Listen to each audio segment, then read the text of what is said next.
Velasco, and thank you for reading. Manny Pacquiao, I suppose, I don't think there'll be a problem for Manny. As it shares their fights. But every once in a while, the market also becomes close to nothing.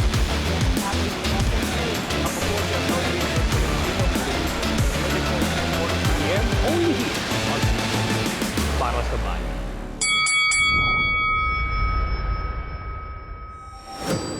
That's the opening bell for Round by Round presented by Eastern Communications. Mabuhay Pilipinas! Welcome world! I'm Nisi Casiano. And I am Dennis Principe, and Bill Velasco will join us later on in the show. Dennis, last August, your Dennis Ugas picked up the biggest win of his career by defeating Manny Pacquiao to retain the WBA welterweight championship. But the Cuban is a bit concerned about the reception that he would get from fans once he steps back inside the ring. In a Twitter post kasi, Dennis, he said that he is unsure if the fans will love him or hate him. Dennis, naniniwala ka ba na mas malaking trabaho ngayon ang kinakaharap ni Dennis Ugas? Alam mo, Nisi, it's obvious na this is something na bago for your Dennis Ugas. Because if we look at the history of Manny Pacquiao, halos lahat ng boxers na nakalaban niya, nag-gain sa whatever popularity ni Manny Pacquiao. And if we look at how the Pacquiao-Ugas fight was promoted, walang bad mouthing na nangyari. The typical Manny Pacquiao attitude, character. So I'm pretty sure na magugulat pa si Dennis Ugas if he realizes come his next fight na iba yung pagtanggap sa kanya, and it will help him a lot na nag-retire na si Manny Pacquiao officially. The more na mag-gain siya ng fanatics for his upcoming next fight, because of two things. Number one, curious ang tao. How will he fight after beating Manny Pacquiao? And number two, I'm sure, depende rin sa mga kalaban niya, but if he gets to fight Errol Spence, I really believe na yung mga fans ni Manny Pacquiao will be rooting for your Dennis Ugas if ever si Errol Spence ang kanyang susunod na makakalaban. Dennis, he proved last August na deserve naman niya na ma-promote sa WBA na sa status niya bilang super champion. Now, like Larry Holmes who defeated Ali in 1980, tapos ito nga si Timothy Bradley who defeated Manny Pacquiao in 2012. Do you think Ugas is in the same scenario of the said fighters who have no other choice but to die trying to get a fair shake? Well, I think on the part of your Dennis Ugas partner, mas magiging madali. Mas magiging madali for him to get the recognition, the respect, and everything. Remember, right now, ang WBA, they are in the process of eliminating yung mga interim champions, super champions. Hopefully, they can maintain that. Na yung kanilang objective as of now is to have a single champion for every division. And malaking tulong yan. For your Dennis Ugas, it will help his campaign to become a marketable world champion. So again, it's not going to be a tough road for Ugas. Ako, ang belief ko pa nga is nandun na siya in an instant dahil yun nga, yung kanyang greatest opponent right now, si Manny Pacquiao, nag-retire na. So yun nga, mas madadagdagan pa actually yung magpupush sa kanya at yung those people who will be rooting for him, a lot of them are actually Manny Pacquiao fans. Dennis, yun yan, since nabanggit mo na nga itong pagbabawas ng WBA ng mga champions nila, ilang beses na rin natin na pag-usapan on the program, ito ngang box off na kabibilangan ni Dennis Ugas. He's going to defend his title against Tanyonis, who's the mandatory challenger. Meanwhile, the regular champion, Jamal James, will still get to defend his regular title. To me, it's a bit off kasi Ugas just beat, quote-unquote, the man. And I understand that they are trying to cut back the number of champions, and just recognize one champion per division. But come to think of it, si Ugas nga yung tinatawag na super champion. So that puts the regular champion and these contenders below him. Do you think the WBA is not really on board with Ugas for them to mandate Ugas to be part of this box off? You know, I think that they're just trying to bait Ugas into being in their territory. Because if you look at the names that you mentioned, wala nakakakilala, no? Yes. Walang market. They need someone like Yordenis Ugas dahil yun yung closest na pwede nilang hawakan. You know, I don't know kung meron na bang deal si Ugas for him to compete in that box off. Ako, I'm sure if Ugas will get a much better offer, even if it means him leaving the WBA, and taking on a more marketable fight, he'll do that, and eventually yung WBA rin ang susunod sa kanya, baka mangyari is yun nga, i-recognize sila kung sino mo yung makakalaban ni Ugas. So if Ugas will play his cards right, he should realize that it's his call right now. Ako naniniwala ko that wherever he goes, the WBA will follow him and will follow whatever decision Ugas will make for his next fight. Mikey Garcia's career is at the crossroads, and many attribute that predicament to the botched negotiations for a fight against Manny Pacquiao. He was the top guy to face Manny Pacquiao last year, but the pandemic hampered all of that. Mikey's name was once again part of the equation earlier this year, but the fallout between Paradigm Sports Management and Manny Pacquiao derailed his aspirations to face the Filipino legend. Now he's fighting again on October 16 against Sandor Martin at light welterweight. I know the money is at 147, Dennis, but do you think he should stay at 140 pounds because at least people will take him seriously in that weight class? I agree with you. The 140-pound division is Mikey Garcia's natural weight. And I think he's just being enticed by the big money being offered sa 147. And he had his only fight sa 147, if I'm not mistaken, against Errol Spence. And he got beaten badly. So if I were him, time is on his side right now. If I were him, I'd stay sa 140, dominate that, wipe out the opposition dun sa division na yun. And then, balik siya sa 147, wherein he'll be more marketable pagkat sa 147. We've seen that before. It's not a rocket science na tao na mismo. He should let people, he should let the promoters and the fans ng sport of boxing ang magsabi sa kanya na, hey, umakit ka na sa 147, because it will bring more money to him. Yung gamble na gagawin niya or ginagawa niya right now, 1, 2, 3 fights, he can get that in one fight. But it has to be, he should take his time. Dominate the 140, I think he can do that, and then let people clamor for him to move up in weight. I think yun ang mas magiging magandang kita and magandang direction for him at this point of his career.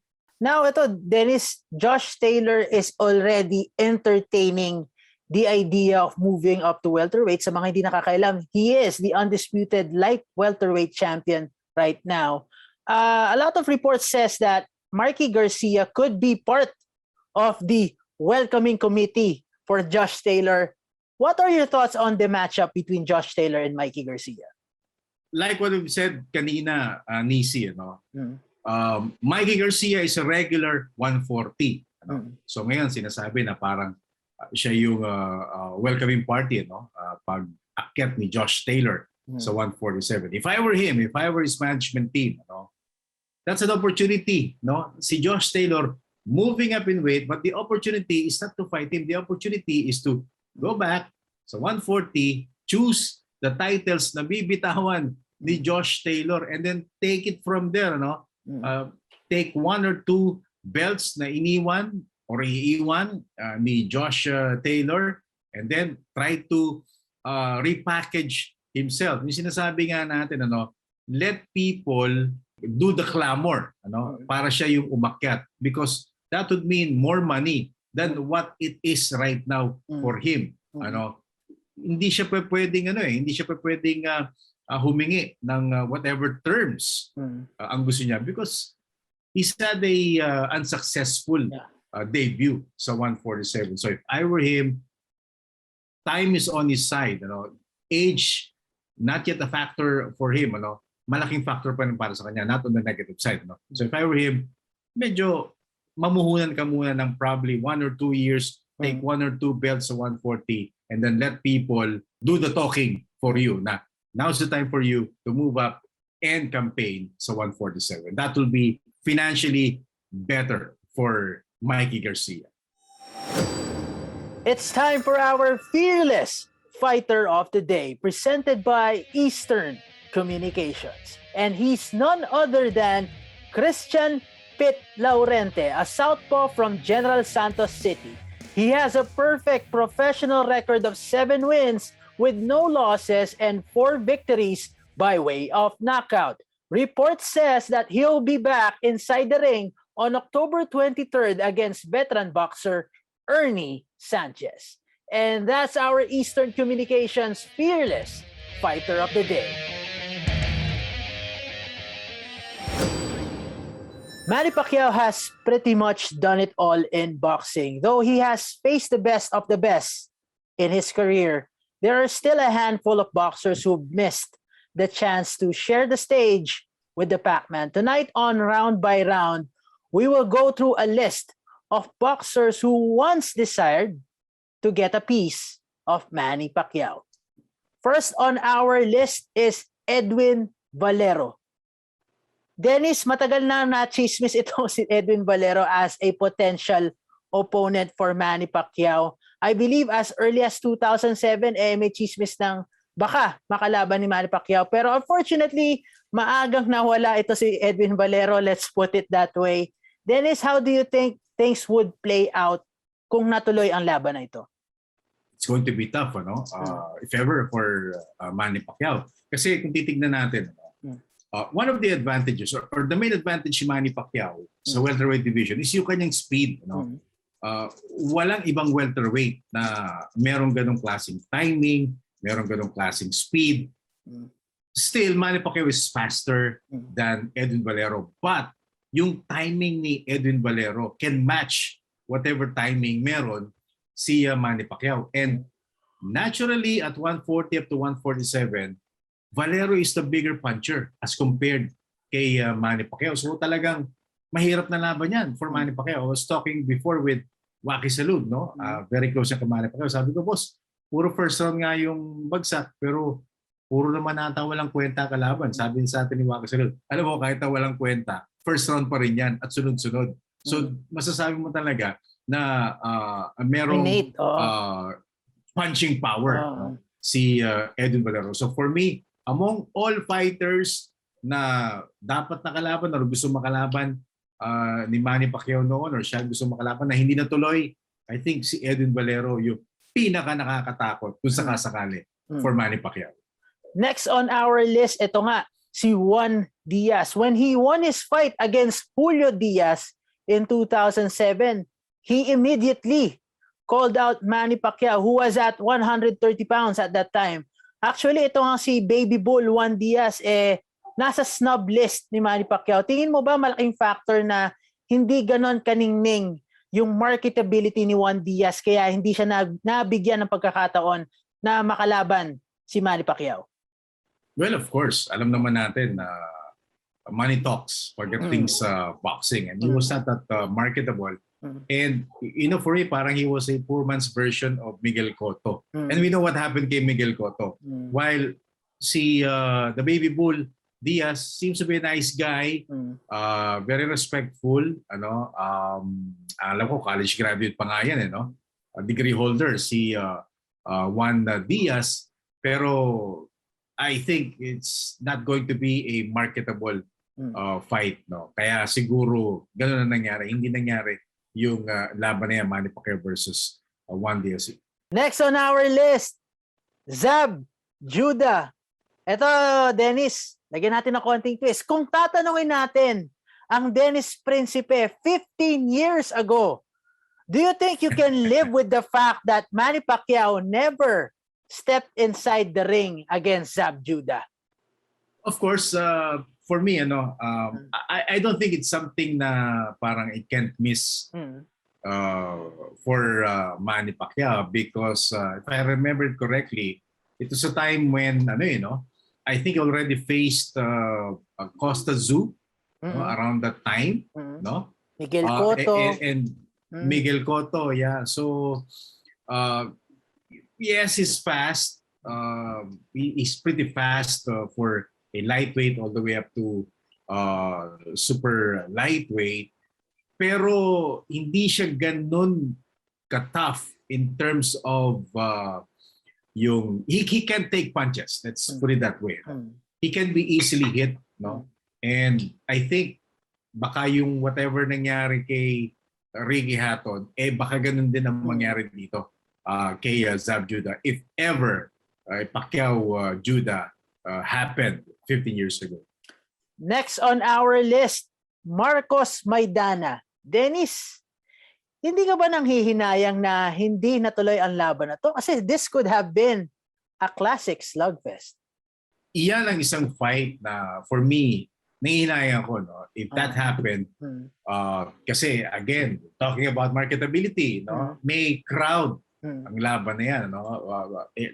Anytime a Filipino fights a Latino, may crowd dyan. And to think that Manny Pacquiao is on the other side, for sure bebenta yan. And we know how the Mayweather Marcos Maidana battle na talagang bumenta, at that time. So it would have been a nice kumbaga income, no, for Manny Pacquiao. And kahit sabihin mong pay-per-view medyo tumataas na around that time, bebenta pa rin yan, so sayang, would have been a great matchup for Manny Pacquiao because yun nga, we know the toughness, and the boxing IQ rin, ni Marcos Maidana. Second to the last on our list, Errol Spence Jr. Ito na nga. If both men were healthy last August, both sides na lang, who would walk away with the victory?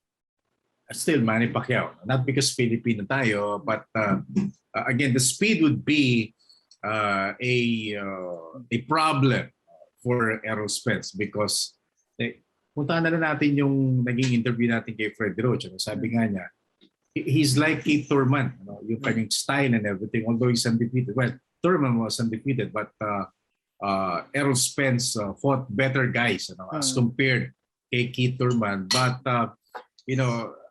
I believe it would be the same result. Manny would have won that fight via decision. So, sayang, hindi nga lang natin nakita, but who knows? I think baka after May, probably around September, baka mangyari pa yung laban na yan. Win or lose? Yeah, win or lose. Well, the last on our list is Terence Crawford. Let's end the discussion on an exciting note. Prime versus Prime, partner. Who do you have winning? Prime versus Prime, Manny Pacquiao pa rin. Because then again, yung kanyang advantage as a welterweight, huge advantage. No one can beat him. A prime Manny Pacquiao with the speed, timing, and decent power at welterweight, talagang magiging problemado yan for Terence Crawford. Because, Manny Pacquiao, if he gets hit, talagang hihiga. Yeah. Any welterweight for that matter. But the problema, he can't be hit. It took Juan Manuel Marquez 4 to 5 fights before he was able to knock Manny Pacquiao out, but it was bloody face-offs, all throughout. And I think Crawford would be needing several fights before he solves yung problem na binibigay ni Manny Pacquiao inside the ring as a prime welterweight Manny Pacquiao. Now let's turn it over to our colleague, Bill Velasco. Today we have the pleasure of talking with former IBF World Flyweight Champion Rolando Bohol from Las Vegas, Nevada. Champ, how have you been? I'm good. I've been doing good recently, and especially I just meet my daughter after 28 years, and finally I reunited with her. How did that? What happened? How come you were separated for so long? No, it's a long story. She's there in the Philippines. Went to school there after finished the college, and after the college, and then I think 3 or 4 years ago, they immigrated to San Francisco because she got married to my son-in-law, and have got 2 children. That's what. And then I think maybe 3 or 4 months ago, they decided to move to San Jose. Then when my mother passed away last week, and everybody reconnected. Then they sent me a message. Said they want to go to Las Vegas to meet me. That's it. Champ, what made you decide to stay in the United States after your boxing career? Yeah, actually, even before I retire, when Mrs. Elorde still alive, I told her that when I'm ready to retire, I want to live in the United States for about 5 to 10 years. And then if I'm not successful, then I'm going back home. And then she told me, I remember she told me that why you have to stay in the United States? You have a good life in the Philippines. And then I said that, I just want to try. I just want to experience how good to live in the United States. If I'm not comfortable, then going back home. Lately, you've also gone online. You've also done. You're doing this Champ TV. What brought that about? What was the decision to do that, and what do you like about it? Yeah, I love it. I love it. Actually, I'm enjoying it. And then I reconnected to all these former boxers. I managed to interview Luisito Espinosa, and then also Donny Ahasnites. I interviewed Donny Ahasnites, Nonoy Neri, the trainer of Pacquiao, and also our beloved Olympian, basketball Olympian, former Senator Freddie Wade.